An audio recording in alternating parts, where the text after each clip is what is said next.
The British pound extends the gains that we've seen going back to the beginning of February. Very impressive gains. There's a lot of hope and optimism being priced into the unlocking of their economy. And today, Prime Minister Johnson unveiled his 4-point plan, which should have the UK up and running fully by sometime in June. So a lot of optimism pushes the British pound just shy of 141.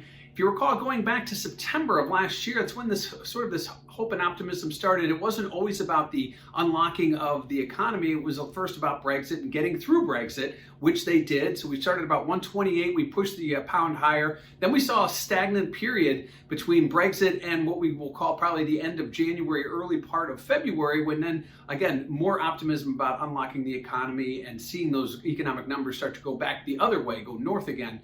And certainly that had a lot to do with it. So right now, Prime Minister Johnson's speech, really the premise for what we saw today, a rally in the pound, and again, hitting just shy of 141. That's close to a 3-year high in the British pound.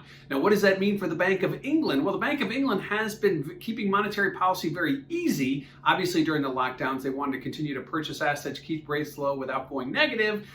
This reopening of the economy may mean they can take a step back. So that is a good sign that the central bank can take a step back and at least not add to their current programs. That isn't set in stone yet, of course. We have to wait and see how these numbers fall out. And as we get closer and closer to the implementation of this 4-point plan, it will be interesting to see what the Bank of England says at their next meeting next month.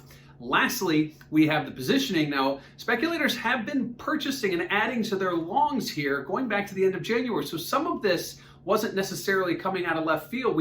There were some, obviously some more hope and optimism priced in prior to the big rally we saw in the pound this month. So speculators adding. It'll be interesting to see when they stop adding and if they look to exit some of those long positions maybe in the short term. We haven't seen that yet. Since the end of January, they've been adding. So the British pound making another big move higher. A lot of hope and optimism built into Prime Minister Johnson's speech there and his 4-point plan and reopening the UK economy.